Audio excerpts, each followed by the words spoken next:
Aku balas mulut kotor ibu mertua dan keluarga besar suamiku.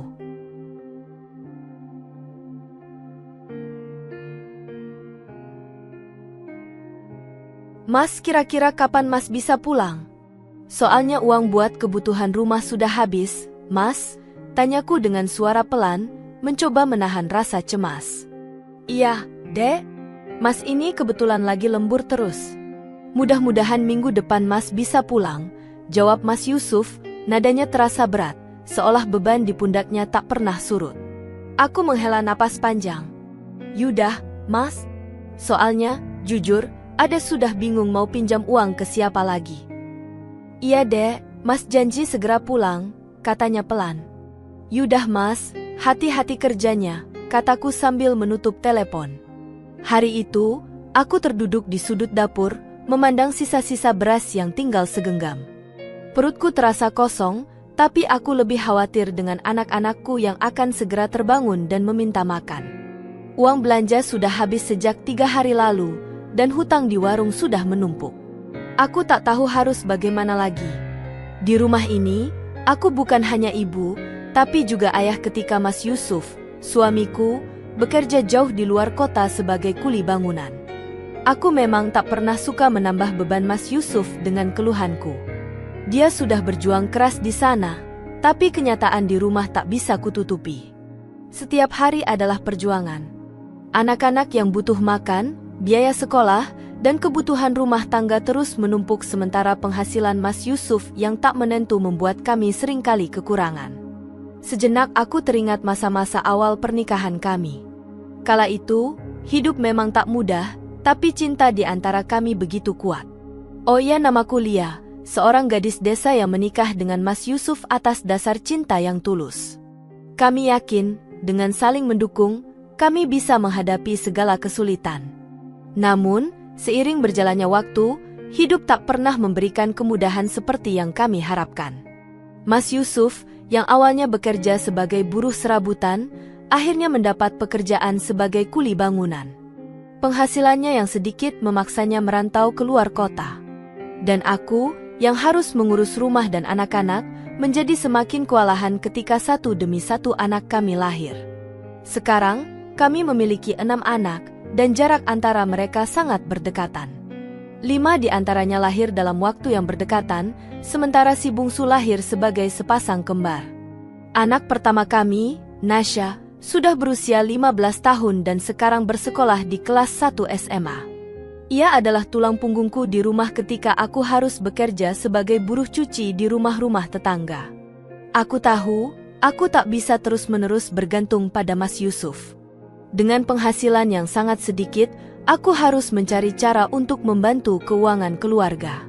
Seringkali, aku menitipkan anak-anak yang lebih kecil pada Nasya, yang meskipun usianya masih muda, harus memikul tanggung jawab besar. Maaf ya, nak, kamu harus bantu ibu lebih banyak dari yang seharusnya. Aku sering membisikkan kata-kata itu kepada Nasya setiap kali dia tampak lelah menjaga adik-adiknya. Setiap pagi, sebelum pergi mencuci di rumah tetangga, aku akan menyiapkan makanan seadanya. Jika ada sedikit uang, aku akan membeli tahu atau tempe untuk digoreng, tapi seringkali yang tersaji di meja makan hanyalah nasi dengan garam atau sambal sederhana. Anak-anak mungkin belum sepenuhnya mengerti, tapi mereka mulai terbiasa dengan kekurangan ini. Aku selalu berusaha tegar di depan mereka, meskipun di dalam hati aku seringkali menangis. Namun, bukan kekurangan materi yang paling membuatku tersiksa. Yang paling menyakitkan adalah hinaan dan celaan dari ibu mertuaku, Bu Imah, dan keluarga besar suamiku yang tinggal tak jauh dari rumahku yang kecil. Setiap kali aku berkunjung ke rumah mertua, selalu saja ada kata-kata kasar yang terlontar. Mereka menganggapku sebagai penyebab keterpurukan Mas Yusuf. Menurut mereka, aku tak lebih dari seorang perempuan miskin yang hanya bisa melahirkan anak-anak tanpa bisa memberikan kehidupan yang layak. Cuma tahu cara bikin anak, tapi nggak bisa ngurus. Lihat tuh, hidupmu makin susah saja. Yusuf sampai kerja banting tulang di luar kota, dan kamu di sini enak-enakan di rumah, cibir ibu mertua suatu kali ketika aku datang mengantar cucu-cucunya untuk berkunjung ke rumahnya. Kata-kata itu tajam, menusuk hingga ke tulang. Aku hanya bisa menunduk, menahan air mata yang hampir tumpah. Aku ingin membela diri, ingin berteriak bahwa aku sudah berusaha sebaik mungkin. Aku bukan hanya duduk diam di rumah, aku bekerja, berjuang untuk anak-anak kami. Tapi di depan ibu mertua, semua itu terasa sia-sia. Dalam pandangannya, aku tetaplah wanita yang tak berguna. Hinaan tak berhenti hanya dari ibu mertua. Keluarga besar suamiku juga memandang rendah diriku. Mereka kerap kali membandingkan hidup kami dengan kehidupan mereka yang lebih mapan. Mereka tak pernah paham bagaimana rasanya berjuang dari bawah. Mereka tak tahu bagaimana setiap hari adalah pertarungan untuk bertahan hidup. Bagi mereka, aku adalah istri yang gagal, seorang ibu yang tak bisa memberikan kehidupan yang layak bagi anak-anaknya. Malam-malamku sering dihabiskan dengan memikirkan nasib kami. Di saat anak-anak tertidur, aku termenung sendirian, merenungi perjalanan hidup yang penuh liku ini. Aku mencintai Mas Yusuf, dan aku tahu dia juga mencintai kami, tapi kadang-kadang aku bertanya pada diriku sendiri, sampai kapan aku bisa bertahan? Di tengah tekanan dari keluarga dan kebutuhan yang terus meningkat, aku merasa semakin terpuruk. Namun, aku tahu, di balik semua kesulitan ini, ada harapan. Aku hanya perlu bertahan sedikit lebih lama, karena di balik setiap derita, pasti ada kebahagiaan yang menunggu di ujung jalan. Aku hanya berharap, cinta yang kami miliki bisa menjadi kekuatan untuk menghadapi segala tantangan hidup ini. Kala itu adzan syubuh berkumandang ketika aku sudah terbangun. Tubuhku terasa lelah, tapi aku tahu tak ada waktu untuk beristirahat. Segera ku ambil air wudhu dan melaksanakan kewajibanku unut sholat. Kulihat anak-anak yang masih tertidur terdengar begitu tenang dari kamar sebelah. Dalam heningnya pagi, aku memulai rutinitasku seperti biasa, memasak nasi dari sisa beras yang tinggal sedikit, membersihkan rumah yang selalu dipenuhi hiruk-pikuk 6 anak kecil, dan merawat mereka dengan penuh cinta. Di sela aktivitasku aku memandangi Nasya, anak sulungku, yang masih terlelap di sisi adik-adiknya. Tubuhnya yang kecil tak sebanding dengan beban yang harus dia tanggung di usianya yang baru 15 tahun. Setiap hari, dia membantu menjaga 5 adiknya yang masih kecil-kecil, dan itu bukanlah tugas yang mudah. Namun, aku tahu, Nasya tak pernah mengeluh. Dia menyayangi adik-adiknya dengan tulus, dan itu memberikan sedikit rasa lega di hatiku. Sejenak, aku duduk di sampingnya, mengelus rambutnya yang mulai tumbuh panjang. Aku tersenyum, meski air mata perlahan menggenang di sudut mataku. Sebagai seorang ibu, aku tahu betapa pentingnya pengorbananku untuk mereka. Setiap keringat yang keluar dari tubuhku adalah bukti cinta yang tak bisa diukur dengan apapun. Anak-anak ini adalah cahayaku, semangatku. Aku harus kuat untuk mereka, bisikku pelan, seolah ingin meyakinkan diri sendiri. Mereka adalah alasan aku masih mampu bertahan, meski hidup begitu keras. Terkadang, rasa putus asa datang menyergapku tanpa ampun, tapi melihat wajah polos mereka yang tertidur, semua rasa lelah dan beban terasa sirna. Ada kekuatan besar yang muncul dari dalam diriku, kekuatan yang membuatku mampu melangkah lagi dan lagi. Meski tak jarang, aku juga merasa kelelahan, baik secara fisik maupun mental.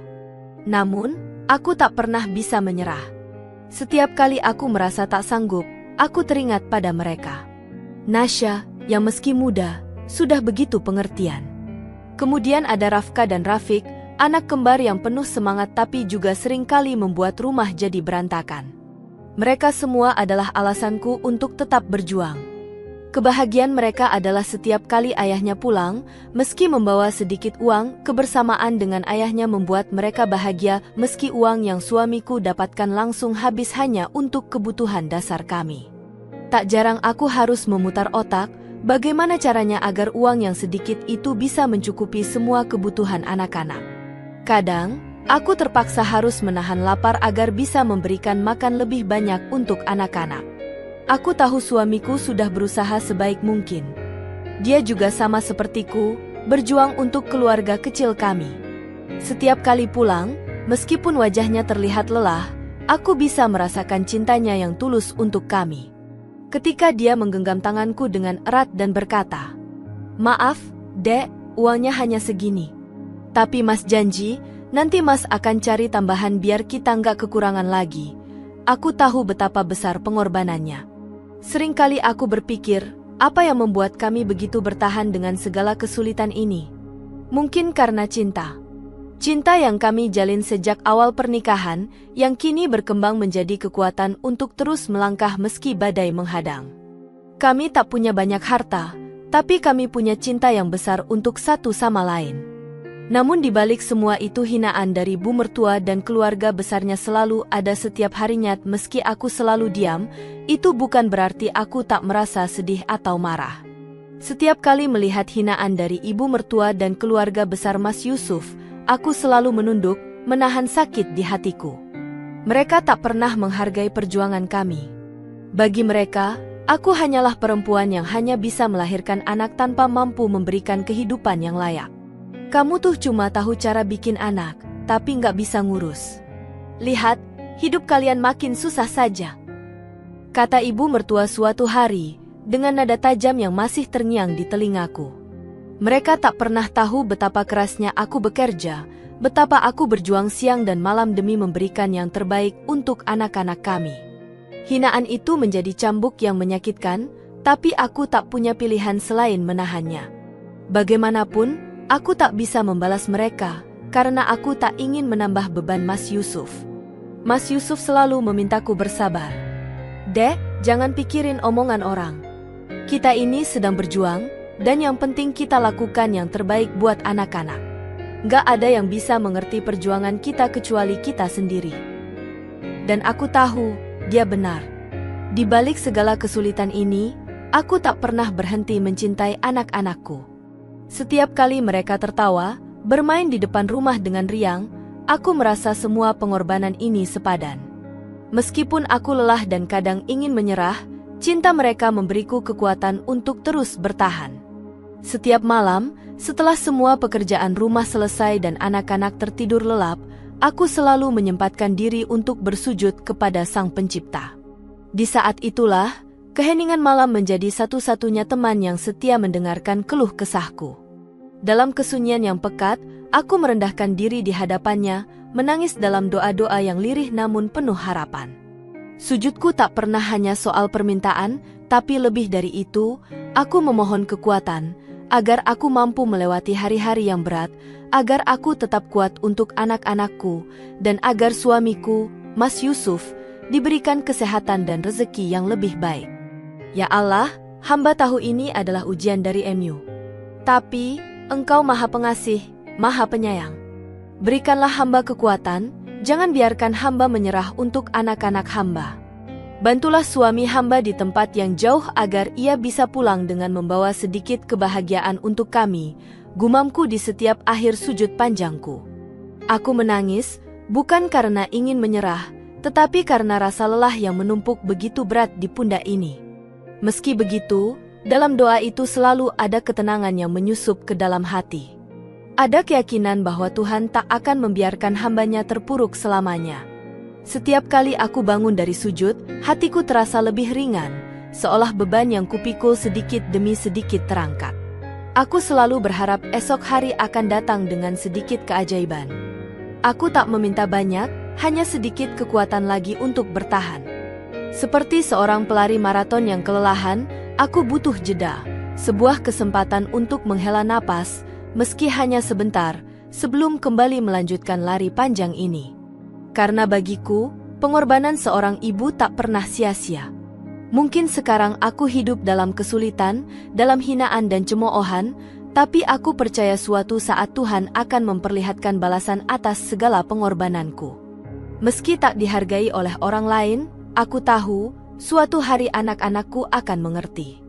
Suatu hari, mereka akan tumbuh besar dan menyadari betapa besar cinta yang kutanamkan untuk mereka, meski saat ini hidup kami penuh kekurangan. Di balik setiap tetes keringat, setiap malam tanpa tidur, dan setiap air mata yang kucurahkan dalam keheningan, ada cinta yang tak tergantikan. Hari itu, aku dan anak-anak kembali berkunjung ke rumah mertuaku. Sejak awal pernikahan, aku tahu dia tak pernah menyukaiku. Tapi sebagai menantu, aku berusaha untuk tetap hormat dan bersikap baik. Namun, Semakin sering kami bertemu, semakin pedas pula hinaannya. Sore itu, aku membawa keenam anakku, termasuk si kembar yang masih kecil. Kami memang ke situ berharap ada sedikit sisa makanan untuk kami karena aku tahu ibu mertua mempunyai banyak makanan yang jarang ia bagi untuk kami. Saat masuk ke rumah ibu mertua, suasana sudah terasa dingin. Mata ibu mertua langsung menatap tajam ke arah anak-anakku yang berlarian masuk. Aku bisa melihat rasa tidak suka terpancar jelas dari wajahnya. Dalam hati, aku hanya bisa berharap bahwa hari ini aku bisa menghindari konflik dan pulang dengan tenang. Namun, harapanku pupus ketika ibu mertua mulai membuka mulut. "Lia, tiap hari aku makin malas lihat anak-anakmu," katanya dengan nada tajam. Suaranya menggema di ruang tamu yang dipenuhi anggota keluarga lain yang juga hadir. "Sudah jelek, kurus, dekil. Entah kenapa Yusuf bisa punya anak-anak seperti ini. Kasihan sekali mereka, kalau dikasih makanan sisa pun pasti kalian mau, kan?"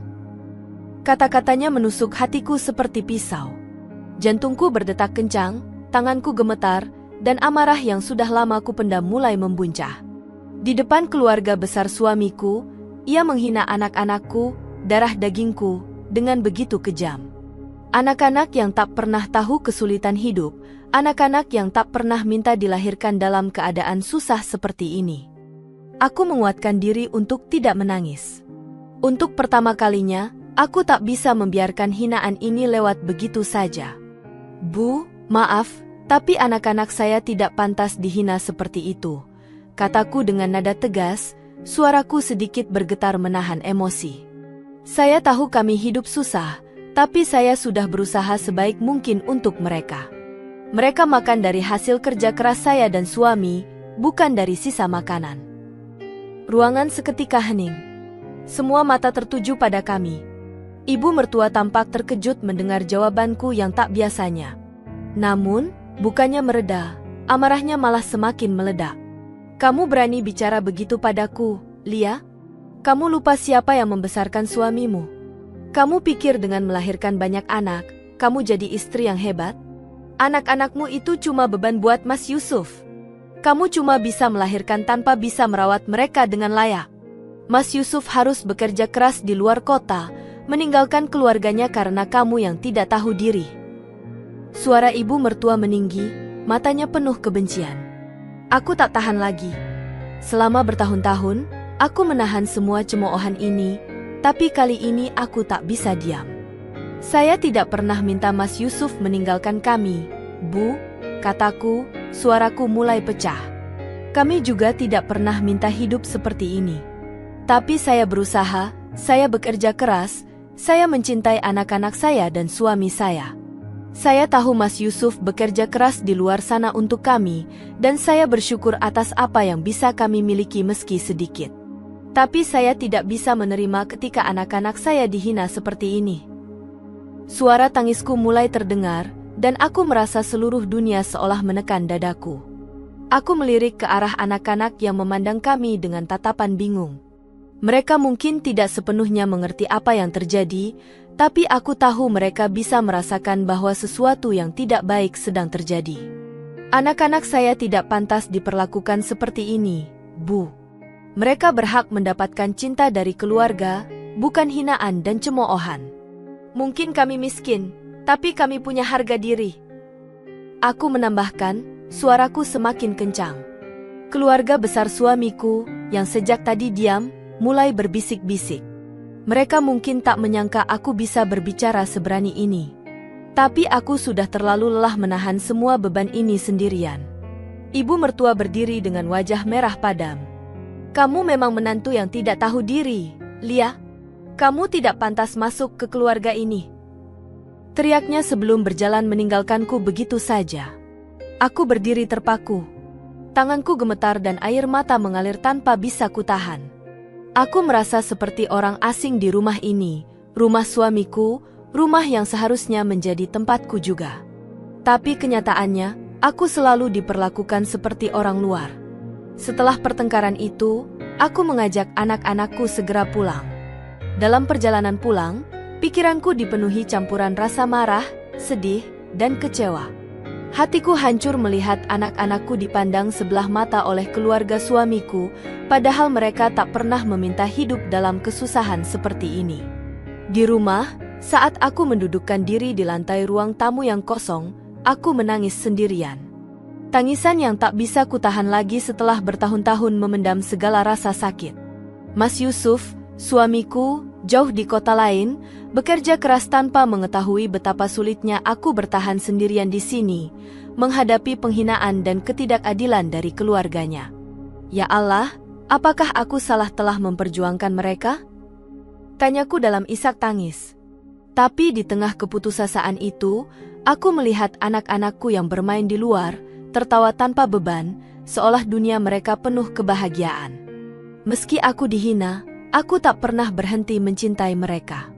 Mereka adalah alasan aku masih berdiri di sini, tetap kuat, meski hatiku terluka berkali-kali. Untuk kalian, ibu akan bertahan, bisikku dalam hati, sambil menghapus air mata.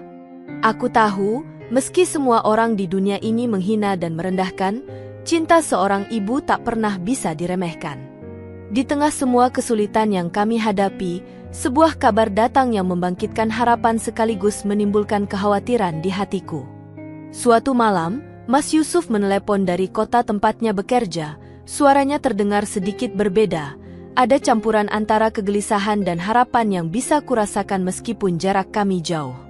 "Dek, ada tawaran kerja buat Mas," kata Mas Yusuf dengan nada hati-hati. Aku langsung duduk lebih tegak, merasa ada sesuatu yang penting. "Tawaran kerja? Di mana, Mas?" "Di luar negeri, Dek. Sebagai tenaga kerja kasar untuk bagian welding. Gajinya lumayan besar dibandingkan yang sekarang, tapi Mas harus pergi untuk waktu yang cukup lama." Kalimat itu membuatku terdiam. Pikiranku langsung melayang ke anak-anak. 6 anak kecil, termasuk si kembar, yang usianya masih terlalu muda untuk dibiarkan tanpa kehadiran seorang ayah. Namun, di sisi lain, tawaran ini memberikan secercah harapan baru bagi kami. Gaji yang lebih besar berarti kami mungkin bisa memperbaiki kehidupan yang selama ini penuh dengan kesulitan. "Berapa lama, Mas?" tanyaku dengan suara bergetar. "Minimal setahun, Dek," jawabnya lirih. "Tapi bisa lebih kalau proyeknya masih berjalan." "Setahun? Bagaimana aku bisa melewati waktu selama itu tanpa Mas Yusuf di sisiku?" Meskipun kami jarang bertemu karena pekerjaannya yang selalu di luar kota, setidaknya aku tahu dia masih berada di negara yang sama. Sekarang, dia akan berada ribuan kilometer jauhnya, dan aku harus mengurus semuanya sendirian. Namun, di sisi lain, aku juga tahu ini adalah kesempatan yang sangat besar bagi kami. Jika Mas Yusuf bisa mendapatkan pekerjaan dengan gaji yang lebih baik, mungkin hidup kami tak akan lagi selalu kekurangan. Anak-anak bisa makan lebih layak, aku tak perlu terus-menerus mencari pinjaman untuk menutupi kebutuhan sehari-hari, dan mungkin hanya mungkin, kami bisa hidup sedikit lebih tenang. Malam itu, setelah anak-anak tidur, aku dan Mas Yusuf berdiskusi panjang. Telepon kami berlangsung selama berjam-jam, dengan jeda-jeda panjang di mana kami hanya terdiam, merenungkan pilihan yang ada di depan mata. "Aku takut, Mas," kataku akhirnya. "Takut kalau kamu pergi, aku nggak akan kuat ngurus anak-anak sendirian. Mereka masih kecil-kecil, mereka butuh kamu juga di sini." Mas Yusuf menghela napas panjang di ujung telepon. "Aku juga takut, Dek. Tapi ini kesempatan kita untuk memperbaiki hidup. Aku nggak tega lihat kamu terus-terusan susah. Kalau aku ambil pekerjaan ini, setidaknya kita bisa punya uang lebih buat kebutuhan sehari-hari. Kamu nggak perlu lagi pinjam sana-sini." Aku tahu Mas Yusuf benar. Tawaran ini bisa menjadi solusi dari masalah finansial yang selama ini membebani kami. Namun, berat rasanya membayangkan menjalani hidup tanpa dia di sisiku. Siapa yang akan membantu saat anak-anak sakit? Siapa yang akan menenangkanku saat ibu mertuaku kembali menghina? Namun, akhirnya aku sadar bahwa kami tak punya banyak pilihan. Hidup yang kami jalani saat ini terlalu keras, dan tawaran ini mungkin adalah jalan keluar satu-satunya. "Baik, Mas," kataku akhirnya, meskipun hatiku masih penuh keraguan. Kalau kamu merasa ini yang terbaik buat kita, aku akan dukung. Tapi tolong, jangan lupakan kami di sini. Mas Yusuf berjanji akan selalu mengirimkan kabar dan uang setiap bulan. Meskipun itu tidak akan bisa menggantikan kehadirannya, setidaknya kami bisa bertahan. Keputusan itu akhirnya kami ambil. Mas Yusuf akan menerima tawaran pekerjaan di luar negeri, dan aku akan menghadapi semuanya sendirian selama dia pergi. Beberapa minggu kemudian, hari kepergian Mas Yusuf tiba. Aku mengantar dia ke terminal dengan hati yang berat. Anak-anak ikut, meskipun mereka mungkin belum sepenuhnya mengerti apa yang sedang terjadi. Si kembar menggenggam tangan Mas Yusuf erat-erat, seolah mereka tahu ayah mereka akan pergi jauh. "Mas, jaga diri ya di sana," kataku pelan, menahan tangis. Mas Yusuf mengangguk sambil memelukku erat. "Kamu juga, Dek. Aku titip anak-anak. Doakan Mas bisa cepat pulang." Kami berpisah di sana, di terminal yang penuh dengan orang-orang yang juga akan meninggalkan keluarganya demi mencari kehidupan yang lebih baik. Hati kecilku terasa seperti dirobek saat bus yang membawa Mas Yusuf perlahan-lahan menjauh, meninggalkan kami yang masih berdiri terpaku. Setelah kepergiannya, hari-hari yang kujalani terasa semakin berat. Mas Yusuf memang mengirimkan uang setiap bulan, tetapi itu tak pernah cukup untuk menutupi semua kebutuhan. Anak-anak tumbuh dengan cepat, dan kebutuhan mereka pun semakin banyak. Aku kembali harus memutar otak mencari tambahan penghasilan. Selain itu, hinaan dari ibu mertua dan keluarga suami terus saja mengalir. Mereka menuduhku memanfaatkan Mas Yusuf, seolah-olah aku yang memaksanya untuk pergi bekerja jauh. "Lia, kamu tuh cuma bisa ngabisin uang Mas Yusuf, gara-gara kamu tuh dia sampai ke luar negeri." Ibu mertua sering kali berkata seperti itu setiap kali bertemu.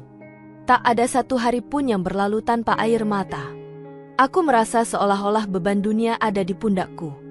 Malam-malamku dihabiskan dengan berdoa, memohon kekuatan dari Tuhan untuk bisa bertahan menghadapi segala ujian ini.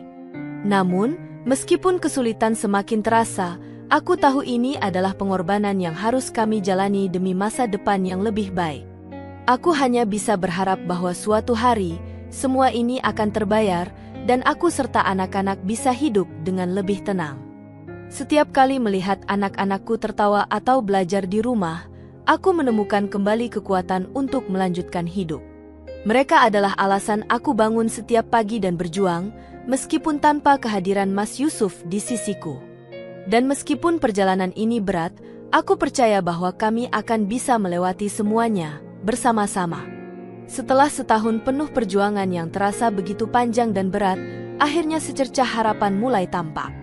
Di tengah segala kelelahan dan pengorbanan, akhirnya Allah memberikan kami titik cerah yang tak pernah kusangka-sangka akan datang secepat ini.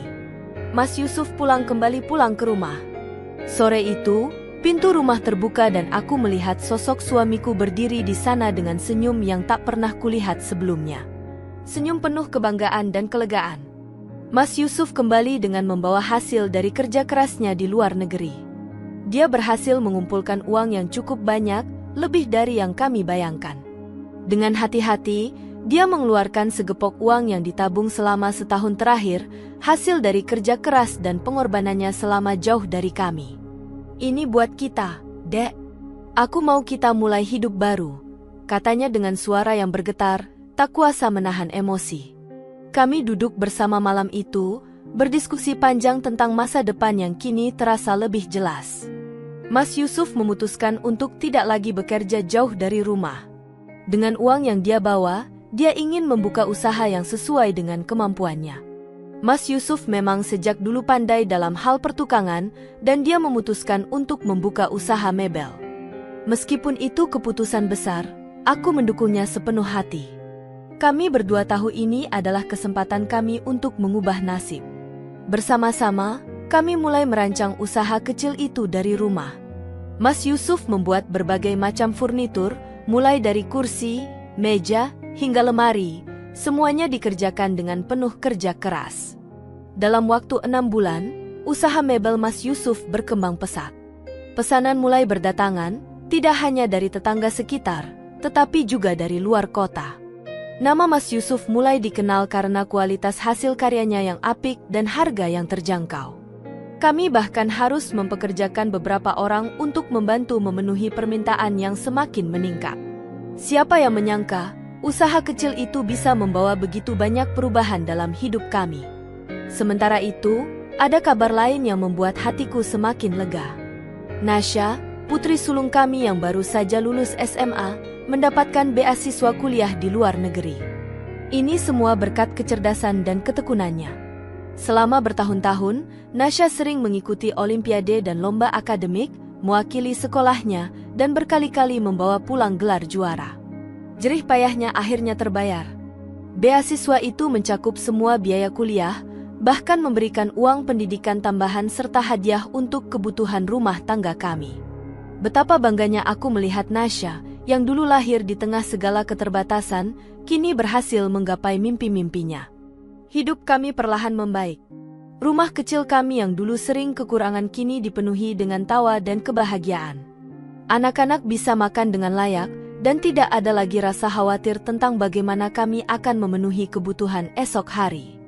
Masa-masa kelam penuh dengan air mata kini mulai terasa seperti kenangan yang jauh, dan aku bisa merasakan beban yang selama ini menghimpit dadaku perlahan-lahan menghilang.